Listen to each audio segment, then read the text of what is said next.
오늘 받으신 유인물을 보시면 제목이 하나님이 세우신 가정이고, 오늘 말씀은 방금 전에 읽은 시편 127편 1절에서 5절 말씀입니다. 암송 구절이 시편 127편 3절인데 제가 먼저 읽어보도록 하겠습니다.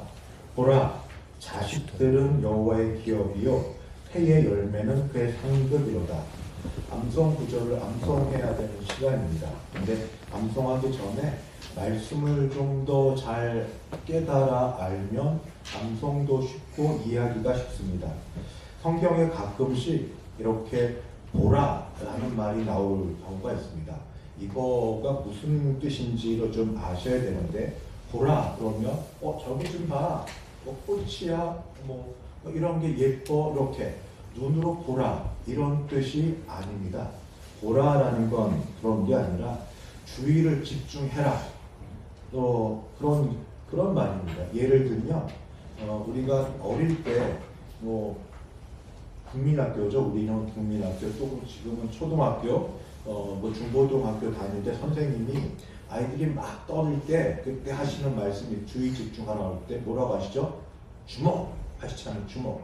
그러니까 그런 것처럼, 그러니까 정신없이 이렇게 마음 또는 상태가 흐트러졌을 때에 그것을 하나로 딱 묶어서 이렇게 가져가는 말, 그것을 바로 보라라는 뜻이기도 하고, 중요한 사건이 새롭게 시작될 때 성경에서 중요한 사건은 하나님의 개입, 하나님의 일하심, 이런 것이 갑자기 등장할 때 나오기도 합니다.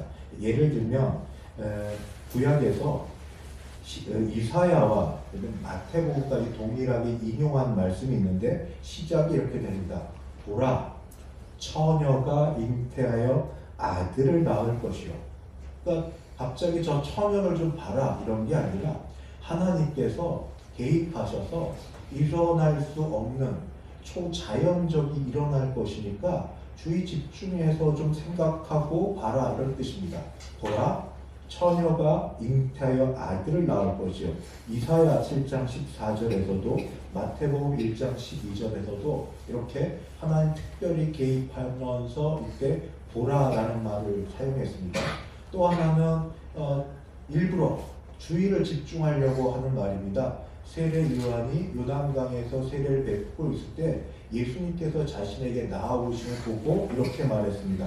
보라, 하나님의 어린 양입니다.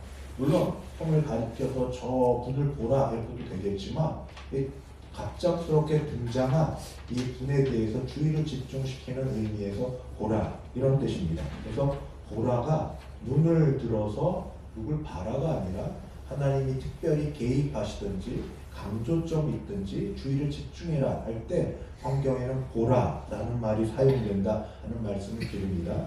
그 다음에 두 번째, 관심 있게 보는 것 중에 하나가 기업 또는 상급, 이런 말인데 3절에 오늘 외울 말씀인 127편 3절에 기업과 상급이 나옵니다. 기업은 유산 또는 상속이고 하나님이 주신 목 또는 선물이기도 합니다. 기업은 바로 그런 거죠. 구약에서는 주로 땅이 하나님이 주신 기업입니다. 가나안 땅부터 그렇게 하여서 이렇게 진행이 되고, 오늘 말씀에서는 자녀가 하나님이 주신 기업입니다. 왜냐하면 하나님이 주신 선물이어서 본인이 애써 노력 안 한 거는 아니겠지만 그거로 되는 게 아니라 하나님이 주신 선물이기 때문에 기업이라는 말을 씁니다. 상급도 똑같지는 않지만 보상 또는 보다 이렇게 해가지고 기업과 상급이 같은 절에서 똑같이 동일하게 쓰여질 수 없으니까 이렇게 되어 있습니다. 암송하실 때 먼저 보라 시작하고 그 다음에 같은 대상을 둘로 나누는데 먼저는 자식들이 나오고 두 번째 태의 열매가 나옵니다. 그냥 좀 쉽게 하려면 그냥 우리 아이들이 이쁠 때 자식 이렇게 하는 것처럼 자식들, 태의 열매보다 가나다 순에도 빠르고 자식들, 그리고 태의 열매, 자식들과 태의 열매가 나오고, 두 번째도 기업과 상급에서 기업이 가나다 순이고 그리고 상급이 시옷입니다. 혹시 연세대 고려대에서 옛날 대항전을 할 때 절대 고려대 친구들은 연고전이라고 안 하는 거 아시죠? 고연전합니다. 뭐가 먼저 나오냐 이렇게 얘기하고, 그 다음에 카톨릭도 캐톨릭 쓰지 않고 국어사전에서 가톨릭 쓰시는 거 아세요? 기억으로 먼저 나온 거. 그리스도교, 개신교보다 먼저 나온 걸로 가짜를 쓴다. 좀 그냥 상식 또는 그냥 우스개처럼 생각하시면서 외우려고 기억, 그 다음에 상급 시작하면은 먼저 주의를 환기시키는 보라, 그 다음에 두 같은 말 중에 자식들은 여호와의 기업이요. 그리고 그 다음에 자식들과 같이 대조 또는 같은 말로 쓰이는 태의 열매는 그의 상급이로다. 시편 127편 3절입니다. 먼저 자식 태의 열매 한번 따라해 보시겠습니까? 자식 태의 열매. 자식 태의 열매. 근데 자식은 복수구이고요. 태의 열매는 그러니까 단수로 되어 있어요. 그러니까 자식들 태의 열매 한 번만 더 해보십시다. 자식들 태의 열매. 그 다음에 연결된 게 기업과 상급입니다. 기업이 먼저고 상급이 나중입니다. 그것도 한 번 더 하겠습니다. 기업과 상급. 기업과 상급. 기업과 상급입니다. 자식들은 여호와의 기업. 자식들은 여호와의 기업. 이것만 먼저 해보겠습니다. 시작. 자식들은 여호와의 기업. 한 번 더요. 시작. 자식들은 여호와의 기업. 네, 태의 열매는 여호와를 한번 더 쓰기 싫어서 그의 상급 이렇게 됩니다. 태의 열매는 그의 상급. 같이 해보겠습니다. 시작. 태의 열매는 그의 상급. 그러면 전체를 다해서 보라, 자식들은 여호와의 기업이요 태의 열매는 그의 상급이로다. 시편 127편 3절 말씀 같이 합니다. 시작. 보라, 자식들은 여호와의 기업이요 태의 열매는 그의 상급이로다. 시편 127편 3절 말씀. 잘하셨어요. 외워서 하시는 분도 있고 아직 익숙지 않은 분은 보시는 분도 있는데 한 번만 더 같이 해보시겠습니다. 시작. 보라, 자식들은 여호와의 기업이요 태의 열매는 그의 상급이로다. 시편 127편 3절 말씀. 해보실 분? 다 하실 줄? 안 될 줄 안 드셨네. 김성민 정도 해보십시오. 보라, 자식들은 태의 기업이요. 이러면 안 되는데. 다시 시작. 보라, 자식들은 여호와의 기업이요 태의 열매는 그의 상급이로다. 시편 127편 3절 말씀. 나 여기 뭐가 있는 줄 알았어. 아무것도 없는데 너무 잘하셨습니다. 예, 그렇게 암송을 하시고요. 하나하나 잊어버려도 돌아서는 잊어버리지만 한 번씩 말씀을 기억하시려고 애써 보십시다. 제가 보니까 3월 달에는 우리 구역 공부 또 구역적 성경 공부가 가정이 다 돼 있어요. 그래서 오늘은 제목이 하나님이 세우신 가정이고, 다음 주는 하나님이 돌보시는 가정이고, 그 다음 주는 하나님이 회복하시는 가정이고, 마지막은 예수님 안에 산 가족 되기 해서 한 달이 전부 가정으로 되어 있습니다. 그래서 이번 구역장 성경 공부가 세계관으로 중심되어 있으니까 세계관은 창조, 타락, 그 다음에 구속 또는 재창조, 새창조, 여기까지는 가장 기본이고 혹시 하나 더 넣으면 완성까지 됩니다. 창조, 타락, 구속 또는 새창조, 재창조 또는 회복도 돼요.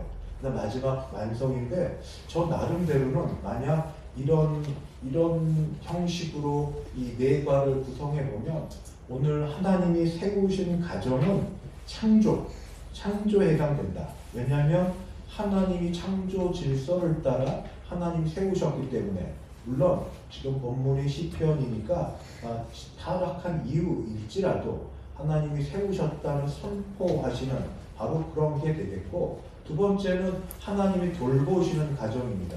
그래도 저는 여전히 창조로 생각해 보았습니다. 왜냐하면 다음 주에 하겠지만 하나님이 세우셨는데 어떻게 세워가시는가, 어떻게 세우시는가, 돌보심으로 세운다 하는 것으로서 창조의 영역으로 보고, 세 번째가 아마 김 목사님이 하실 터인데 하나님이 회복시키는 가정, 하나님 회복시키는 가정인데 저는 이걸 타락과 구속으로 봤습니다. 회복은 이미 전제가 무너졌다는 걸 전제로 합니다. 무너져서, 왜 무너지는가? 죄와 타락으로 무너진 상태에서 회복되니까 이게 타락과 아울러서 구속이 있지 않은 거죠. 아직 공부 못해서 저 혼자 생각은 제목만 보고 그렇게 봤고, 마지막은 예수님 안에 한 가족 되기, 완성처럼 생각하는데 마치 전도, 선교처럼 뻗어나가는 그런 것이 아닌가. 교회와 관련하여서 교회 안에 공동체가 되고 뻗어나가는 것처럼 생각이 든다. 이렇게 오늘 이번 3월달 성경 공부 또는 구역장 성경 공부에 대해서 가정을 중심이다 하는 것으로 생각해 보시면 되겠습니다. 그래서 오늘 첫 번째 같이 말씀을 통해 보실 것은 가정과 또 하나 교회에 대해서 잠깐 말씀을 드리려고 합니다. 왜냐하면 하나님이 이 땅에 세우신 두 기관이 있는데 바로 가정과 교회입니다. 이거는 일반적이면서도 기초적인 가장 중요해서 다시 말씀드립니다. 하나님이 세상에 세우신 두 기관이 있는데 하나는 가정이라면 또 하나는 교회입니다. 그러면 이 말이 성경 어디에 딱 기록되어 있냐? 딱 그렇게 기록된 건 없습니다. 그러나 성경 전체를 볼 때 성경 전체 속에서 어떤 체계를 잡아 나가는데 이 말은 딱 들어맞는 말입니다. 그러면 다시 한번 하나님이 이 땅에 세우신 두 기관이 있는데 기관은 공동체입니다. 공동체로서 개인이 아니라 가정과 교회다. 그리고 이 말은 마치 은사에 있어서 모든 은사, 방언, 통역, 병고침, 지식, 모든 은사가 사라질지라도 사랑, 소망, 그리고 믿음, 이 세 가지는 끝까지 있을 거라고 하신 것처럼 주님 오시는 그날까지 가정과 교회는 끝까지 있을 것입니다. 가정과 교회는 하나님이 세우신 신적 기관이기 때문에 주님 오실 그날까지 끝까지 있을 것입니다. 그래서 중요하게 여겨서 이것을 우리가 잘 배워서, 우선 오늘은 일반적인 원리에 해당되어 있지만 잘 배워두시면 좋겠습니다. 먼저 왜 가정이 하나님이 세우신 기관이라고 확신하느냐? 성경대로 되어 있기 때문입니다. 성경에 보면 창세기 2장 24절에 이러므로 남자가 부모를 떠나 그의 아내와 합하여 둘이 한 몸을 이룰지로다. 가정은 먼저 남자와 여자를 통해서 부모를 떠나 한 연합하는 데 이르기 때문에 성경이 하나님이 창조하셨던 하나님의 창조 가운데 이렇게 말씀하셔서 이 가정은 하나님의 신적 창조다라고 말씀을 할 수 있고요. 예수님도 신약에 보면 이 말씀을 받아서 가정이 하나님이 창조하신 기관이라고 얘기하십니다. 사람을 지으신 이가 본래 그들을 남자와 여자로 지으시고 이러므로 사람이 그 부모를 떠나서 아내에게 합하여 둘이 한 몸이 될지니라. 마태복음 19장 4절에서 6절. 예수님이 이렇게 하나님의 창조 질서, 가정이란 말은 하지 않았어도 이야기하십니다.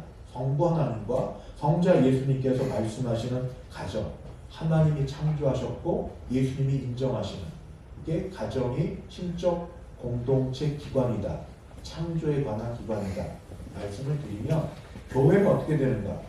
우리 주님께서 사도 베드로의 신앙 고백 이후에 이렇게 말씀하십니다. 내가 이 반석 위에 내 교회를 세우리니. 교회란 말이 이렇게 등장하는데 이 반석, 베드로가 아니라 베드로가 고백한 신앙 고백, 주는 그리스도시요 살아계신 하나님의 아들이시니이다 라는 신앙 고백 위에 이 내 교회, 나의 교회를 내가 세운다 하는, 주께서 친히 세우신다 하는 말씀을 하셨기 때문에 그것도 개인이 아니라 공동체로서 신적 기관입니다. 에베소서에는 또 이렇게 되어 있습니다. 이제부터 너희는 외인도 아니요 나그네도 아니요 오직 성도들과 동일한 시민이요. 그 다음에 혹시 아시나요? 용어가 익숙하지 않았는데 보고 깨달은 게 권속이란 말이 나옵니다. 하나님의 권속이라. 권속은 가족입니다. 너희는 하나님의 가족이라. 누가요? 교회가 하나님의 가족이라고 말하고 있습니다.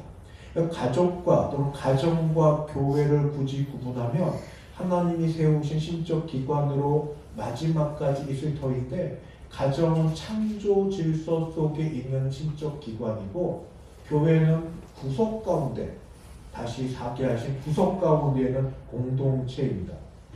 순서로 하면은 가정이 먼저 세워지고 이후에 교회가 세워집니다. 같이 가기도 하지만 마음과 생각과 원리로는 그러합니다. 가정이 먼저 세워지고 교회가 세워집니다. 목회자로서 교회에 봉사할 손길 한 사람이 더 필요합니다. 어려울 때는 종이 또 서로 맞들면 낫대는데 한 사람 한 사람이 와서 도와주는 것이 얼마나 필요한지 모릅니다. 특별히 남성들의 도움도 필요하지만 여성들은 거의 모든 분야에서 다 있는데 저는 그럼에도 불구하고 만약 선택해야 된다면 가정의 일을 먼저 하시라고 말씀드리겠습니다. 그럼 교회 인력이 전부 떨어지는데 봉사할 사람이 없는데 그래도 드릴 말씀은 목회자로서 교회를 유지하고 교회 일을 하는 것 잘하고 싶고 남한테 보여지는 것도 기왕이면 한 성도 들어가서 잘 되면 좋겠습니다. 싫어하는 사람이 없고 저 역시 그랬으면 좋겠습니다. 그렇지만 그럼에도 불구하고 우선은 가정이라고 그렇게 여겨서 말씀을 드립니다. 가정을 먼저 세우십시오. 그러나 가정을 세운다는 것이 아이들에게 어릴 때부터 교육에 열을 들여서 공부를 시켜 과외를 보내는데 학원을 하는데 뭐 그렇게 여러 봉사활동을 하여서 대학 어릴 때부터 좋은 대학 들어가는 것에 온갖 일에 다 집중하려고 가정을 세우라는 그런 의미 아닙니다. 제가 말씀드린 건 하나님의 신적 기관으로서의 가정과 교회라는 의미에서 말씀드립니다.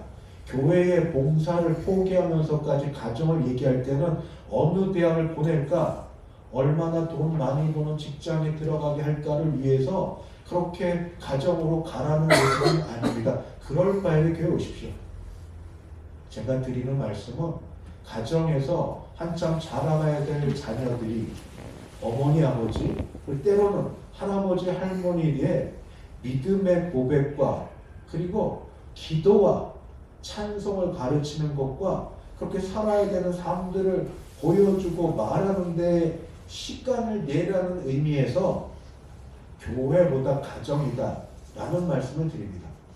교회 한 손이 필요하고 교회에 같이 와서 일할 사람이 필요하고 교회 너무너무 필요한 인력들이 많지만 그러나 가정이 먼저여서 때로 열심히 봉사하던 시무 권사님들 은퇴도 안 했는데 찾아와서 얘기합니다. 우리 교회는 지금 되게 드문데 이전 교회는 저도 교구를 했었으니까 부목사였던 저에게 찾아와서 목사님 직접 담임 목사님께 말씀을 못 드리고 목사님을 통하여 말씀을 드리는데 제가 앞으로 교회 봉사 잘 못하겠어요. 아니 왜 열심히 하시는 권사님 왜요? 손주 돌봐야 돼요. 왜냐하면 다 맞벌이를 하니까 그 아이들 어디 유치원 또는 뭐 이런 데 보내고 나서 요즘 안 좋은 일을 많이 경험하니까 들고 나오부터 시작하여 그 엄마 아빠가 다 못하는 부분을 할머니 할아버지 대신하는데 그 일을 해준다. 그것 때문에 못 나온다 얘기할 때 뭐 겉으로는 하지만 눈물을 머금고 보내드립니다. 그러면서 얘기하는 게 있습니다. 권사님은 가정의 선교사로 파송합니다. 어머니 아버지 때 그때 전부 해보시고 알지만 생존 때문에 자녀 키우고 자녀 양육 잘 못합니다. 한참 바쁘고 피곤하고 할머니 할아버지쯤 되면 그래도 조금 여유가 있어요. 내 자녀는 그렇게 엄하게 가르치고 매 들고 그렇게 했는데 손주들에게만큼 그렇게 안 되는 여유와 넉넉함이 물질이기도 하고 시간이기도 하고 마음이기도 합니다. 왜냐하면 오랜 동안 실패를 해왔잖아요. 이렇게 되고 저렇게 되고 가운데 실패했고 또 아이들이 이쁘기도 하고 할머니 할아버지들이 댁에서 교회보다 가정을 해야 된다고 할 때 보내드린 조건은 다른 데 있지 않습니다. 믿음으로 양육하시려면 하십시오. 믿음으로 양육하려면. 그래서 그 아이들이 예뻐요. 보면은 세상 노래 한참 따라 불러야 될 아이들이 찬송가를 알고 밥 먹을 때 아멘을 알고 손 모으는 거를 알고 엄마 아빠 잘 교회 못 갈 때 교회 가자고 이야기해서 할머니 할아버지 마음 흡족하게 해줍니다. 아이들이 또 하나의 선교사가 됩니다. 그런 의미에서라면 가정으로 보내드립니다. 그러나 그거 외에 단순히 이 세상에서 성공하는 일에 있어서 좋은 대학 진학 때문에 또는 직장 때문에 그렇게 보내는 거라면 저는 뭐 가시는 걸 제가 어쩔 수는 없겠지만 즐겁게 기쁘게 보내드리지는 못하겠습니다. 그것이 가정이 먼저고 교회가 그 다음이다 하는 말씀입니다. 그렇다고 교회 봉사 하시지 말라는 소리 절대 아닙니다. 교회는 한 손이 필요하기 때문에 같이 기도해 주시고 또 같이 도우시고 같이 애쓸 필이 필요합니다. 마리아도 필요하고 마르다도 필요합니다. 그것이 교회와 가정에 대한 이야기입니다. 오늘 한번 읽고 가야죠. 본문 위에 우리 목사님들 감독사님 읽었으니까 저도 보고 배우는 게 많아서 한국도 애썼는데 한번 읽고 가겠습니다. 왼쪽에 본문 읽기는 함께 읽습니다. 시작. 인생의 모든 수고와 열매는 하나님께 달려 있습니다. 모든 것을 주관하시는 하나님이 세우시지 않으면 집도 성도 인생의 수고도 헛될 뿐입니다. 아무리 더 많이 모으고 누리기 위해 아침에 일어나 밤늦게까지 수고해도 하나님이 주시지 않으면 결실을 거둘 수 없습니다. 특히 자녀는 하나님이 주신 선물이자 가정을 지키고 세워가는 소중한 존재입니다.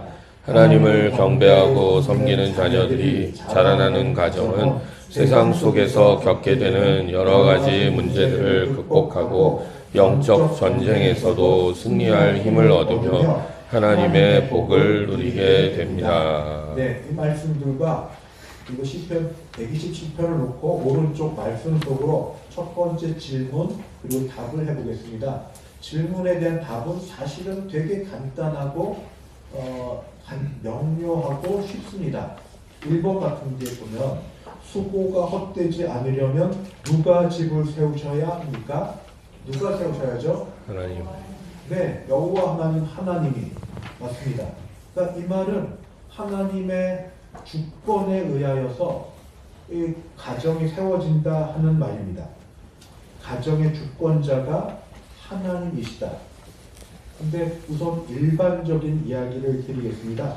가정의 주권자가 하나님이시다.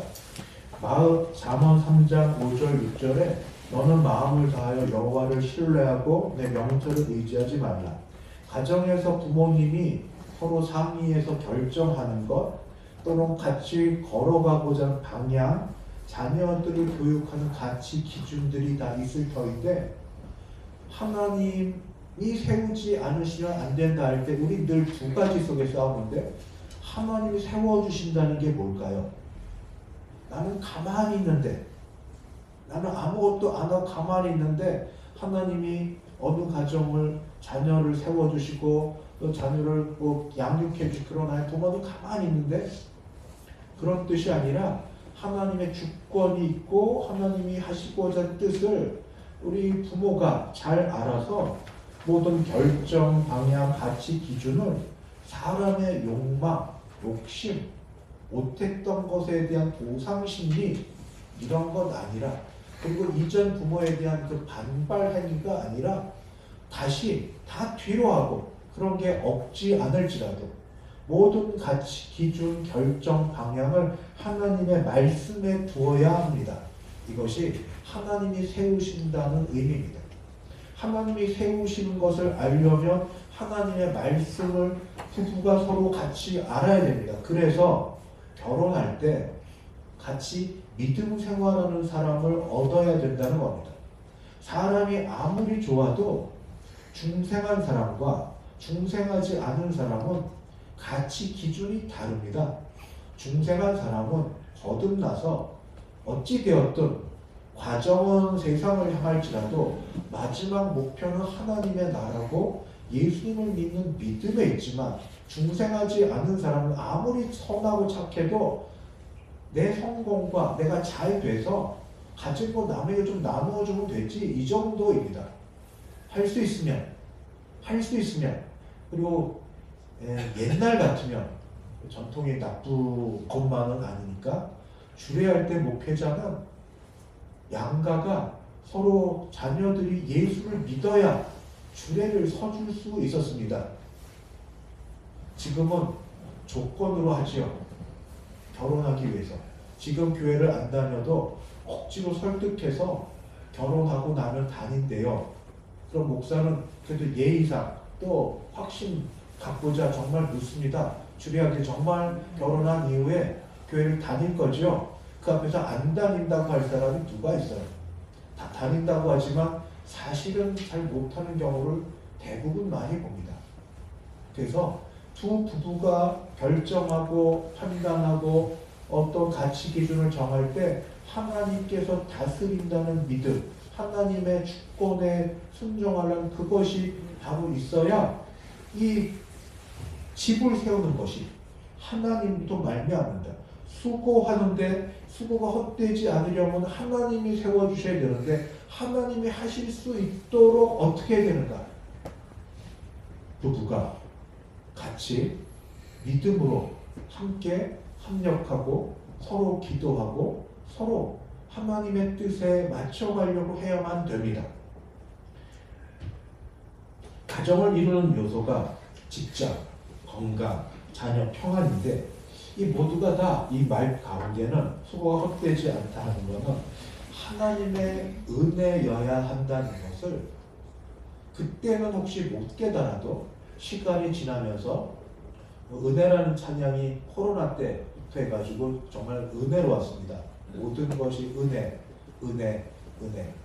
모든 것 다 지나고 나서 되돌아볼 때 하나님의 은혜라는 걸 자꾸 경험하고 확신하고 고백하면서, 지금 또 유사한 똑같은 상황은 아니지만 문제와 위기 앞에서 이전처럼 실수하려는 상황 속에 부부가 같이 믿음의 사람이라면, 한 사람은 또 막 급하게 달려가려고 할 때 한 사람 좀 막아가면서, 그때 이렇게 하다 우리 실패하지 않았냐고, 되는 것 같았지만 안 되지 않았냐고 말하면서 가치, 방향, 기준, 모든 선택을 하나님의 말씀과 하나님의 주권에 맞추어서 믿음으로 하는 그런 가정이 하나님이 세우시는 가정이 됩니다. 이것 아닌 가정 가운데도 세상에 잘 나가는 가정은 많습니다. 돈도 많고 자녀들도 누가 뭐라고 하면 알아줄만 하고 명예도 있고 다 그렇지만, 소위 성공했다고 하지만 믿음이 있는 사람들의 눈에 볼 때, 그리고 하나님이 보실 때, 하나님이 빠지면 아무것도 아닙니다. 하나님이 빠지면 아무것도 아닙니다. 그렇게 평생 잘 살아서 하나님이 일반 은혜로 장수의 복을 주셔서 자녀 손까지 보고 잘 살아서 100세, 120세까지 수를 한다 하더라도, 그 다음은, 죽음 이후에 그 다음은, 영생을 알고 있는데 그 다음은, 그래서 그 가정에서 수고가 헛되지 않으려면 기왕 애쓰고 수고하는데 누가 집을 세워주셔야 되는가? 하나님, 잘 아시죠? 하나님이 세우신다는 게 무슨 말이냐? 하나님이 세워주실 수 있도록 부부간에, 또는 만약에 부모가 예수님을 아직 믿지 않은 가정에서 자녀가 먼저 예수를 믿게 되었다면 기도하면서 부모에게 순종하지만, 그러나 정말 이게 갈리는 순간이 있어요. 어떤 건 정말 아닌 것, 우상에게 제사하라든지 이런 순간이 있어서는 부모를 설득하고 부모에게 이야기해서 하나님의 뜻을 따라 선택하고 결정하고 방향짓게 할 때 하나님이 그 수고를 헛되지 않게 해주십니다. 이게 첫 번째 질문에 대한 답입니다. 두 번째, 같이 보면 두 번째 질문은 이겁니다. 여호와의 기업이자 상급은 무엇입니까? 자식. 누구요? 자식들이죠. 자식들 맞습니다. 이게 제일 일반적인 답입니다. 성경도 그렇게 하고. 근데 일반적으로 답을 이야기하는데 조금 고민되는 게 많이 있었습니다.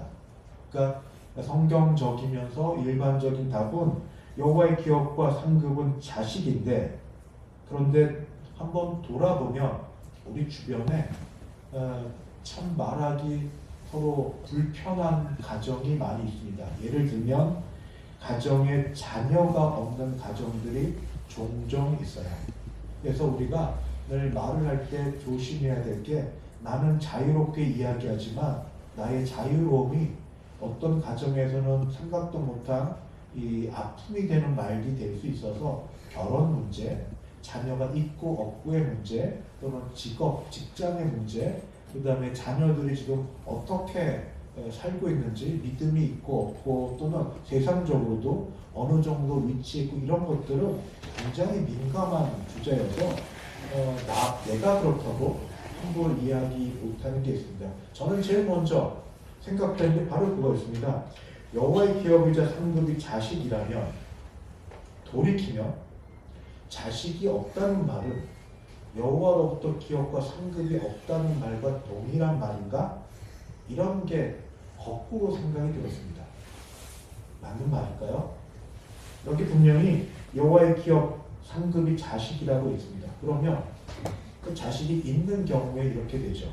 또 문제는 더 들어가서, 있는 자식이 그래도 부모의 마음을 시원하게 해드리고 효도를 하고 믿음에 있으면 좋은데, 있는 자식이 오히려 부모에게 있는 것보다도 못한 자식이 될 경우, 그런 경우도 적지 않게 있고 다 말 못하게 지내지 않습니까? 그런 경우도 여호와의 기업이고 상급인가? 이런 것들이 속속히 들어가겠는데 거기까지는 말을 못하겠고, 자녀가 없어도 그래도 여호와의 기업과 상급이라는 자녀가 없어도 정말 복인가 하는 것을 따져보았습니다. 구약 성경에 그런 사람들이 꽤 많았는데, 그런데 나중에 보면 다시 자식 받았어요. 아브라함의 아내 사라도 늦게까지 받다가 나이 100살, 90살 돼서 아내를 받았고, 하여튼 삼손도 늦게 얻었고, 여러 그런 경우도 많습니다. 그래서 다시 묻는 건, 여호와의 기업과 상급이 자녀는 맞는데, 그러면 이게 없으면 기업도 상급도 없다는 말인가? 성경은 그 말을 하려고 이 말을 주신 게 아닙니다. 자녀가 여호와의 기업이고 상급이라는 것은 기업과 상급이 선물일진데, 애를 쓰고 노력해도 안 되는 경우가 많이 있지 않습니까? 특히 현대 같은 경우에는 자녀를 낳는 게 특별한 복입니다. 아시죠? 옛날에는 그렇지 않았는데 요즘은 결혼해도 우선 자녀들이 신혼기간을 오래 가지려고 하고, 두 번째, 자녀를 갖는 게 그렇게 잘 내가 어느 기간을 지나고 자녀를 갖겠다고 생겨지는 게 아니어서, 교회에서 자녀를 가졌던 소리만 들으면 우리 모두 축복하지 않습니까? 근데 조심할 거는 상대적인 게 많아서 한쪽이 축복의 기쁨이 될 때 그렇지 못하는 사람에게는 박탈감이 커서 조심합니다.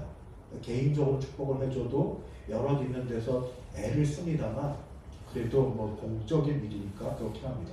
드릴 말씀은, 성경은 꼭 자녀가 하나님의 선물로 기업과 그리고 상급임은 분명하지만, 그러나 자녀만 여호와의 기업이고 상급인가? 아닙니다. 땅이 여호와의 기업이고 상급이었습니다. 그리고 더 중요한 게 있습니다.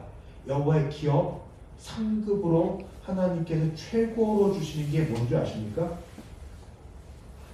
구약의 시편 16편 5절 이렇게 기록되어 있습니다.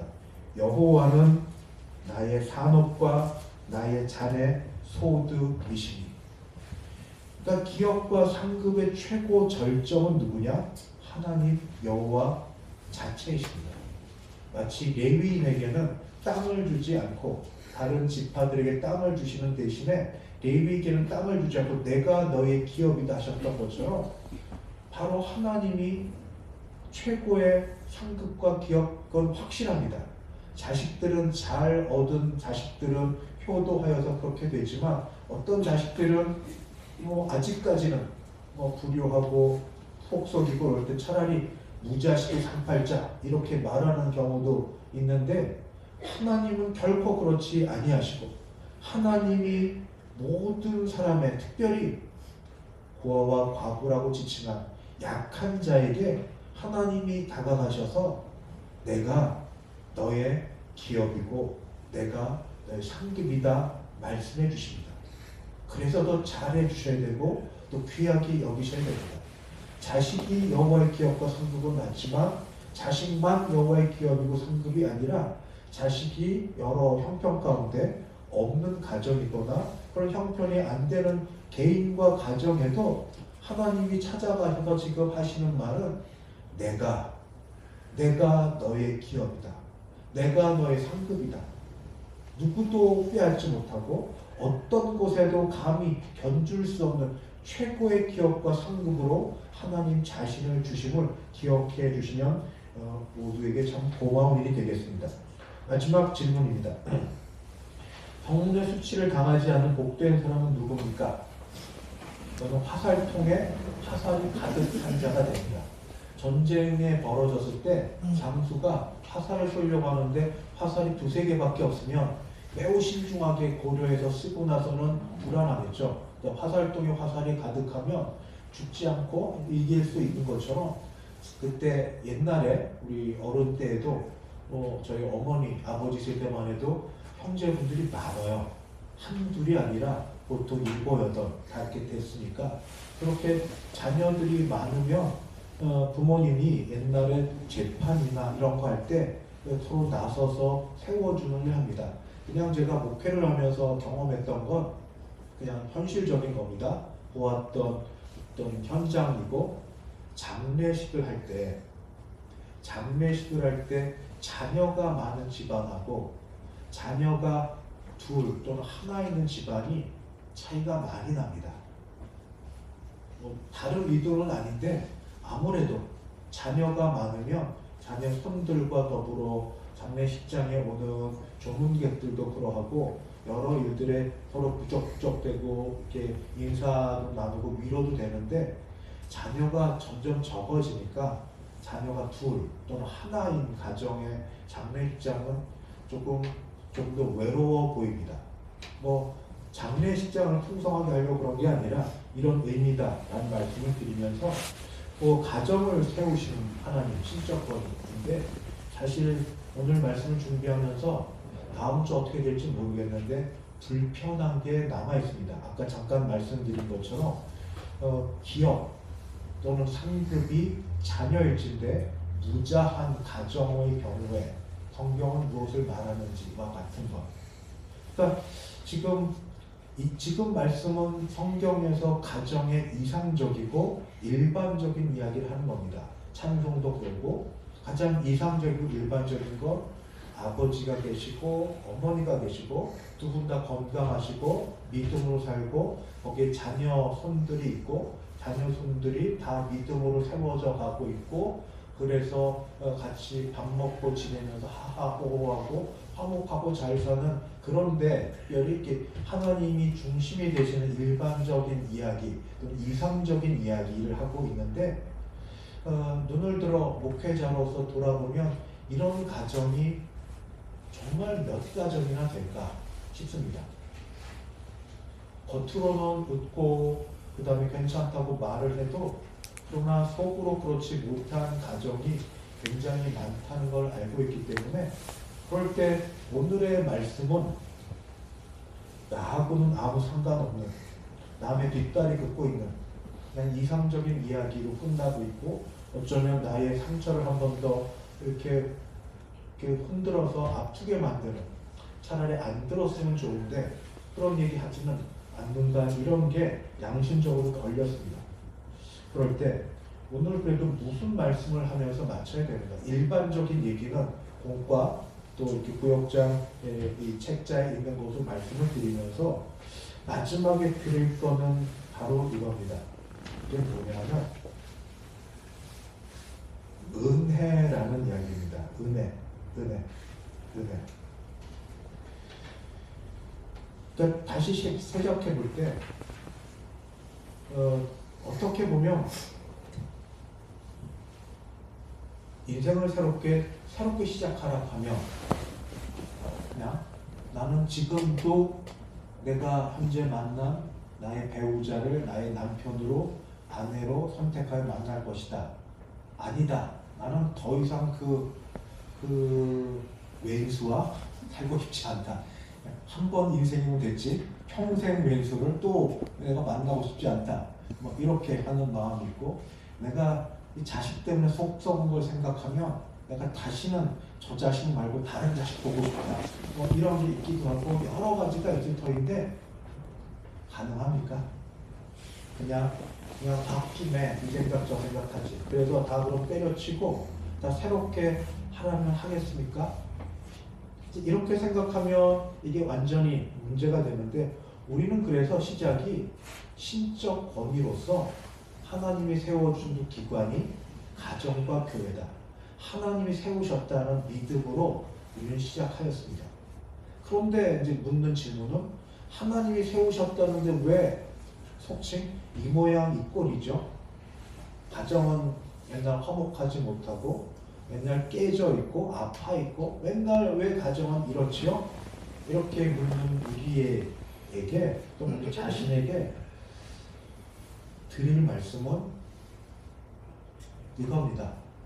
그럼에도 불구하고 양심과 우리 자신을 돌아보면서 지금 문제 많습니다. 깨어진 것도 있고 회복하기 힘든 것도 있고 어려움이 있다는 거 압니다. 그러나 그 다음에 믿음의 사람들이 우리 고백하고 하시는 말은 그럼에도 불구하고 나는 괜찮나요?